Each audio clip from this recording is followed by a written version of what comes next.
अस्सलाम वालेकुम फ्रेंड्स, आज की इस वीडियो में मैं आपको बताऊंगा मेरे पास ये लाइका बिल्डर मशीन है। इसमें नई जॉब जो है वो किस तरह बनाते हैं। तो नई जॉब बनाने के लिए आपने करना क्या है, ये ऊपर के जो यहाँ पे पेज का लिखा हुआ है ना कॉन्फ़िगरेशन थेडोलाइट प्रोग्राम, तो आपने डाटा में आना है। इस की से आना है आपने, इससे चेंज करते जाएं तो डाटा में आ गए। डाटा में आने के बाद ये नीचे आएगा जॉब, तो जॉब को आपने क्लिक करना है। इसके बाद यहीं पे आपने न्यू करना है, ये न्यू जॉब बनानी है ना। तो आपने यहाँ पे ये देखें, कुछ भी आप लिखना शुरू करें तो ABC अगर लिखा हुआ होगा तो आपका 1 2 3 लिखा आएगा। अगर आप यहाँ से इसको चेंज करते हैं 1 2 3 लिखा हुआ है, मैं इसको जो है ना ये पीछे बैक स्पेस करता हूँ, स्केप करता हूँ। तो फ़र्ज़ करें मैं इसका A D और G कुछ भी नाम ये रख देता हूँ इस जॉब का।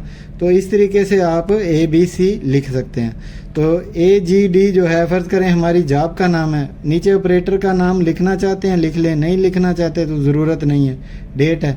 तो इस तरह हमारी जॉब जो है ये बन जाएगी। उसके बाद आपने क्या करना है, सिर्फ ओके करना है। ओके करने के बाद ये देखें नीचे ऑप्शन पे आ गया, फिर ओके करें क्योंकि हमें ये नहीं चाहिए। डाटा सेव्ड हो गया, तो हमारी ये जो जॉब है ना ये बन गई है AGD, ये देखें ये ऊपर लिखी हुई आ गई है। तो इस तरीके से आपने जॉब बनानी है। वीडियो अच्छी लगी हो तो चैनल को सब्सक्राइब कीजिएगा। मिलते हैं नेक्स्ट वीडियो में। खुदा हाफिज़।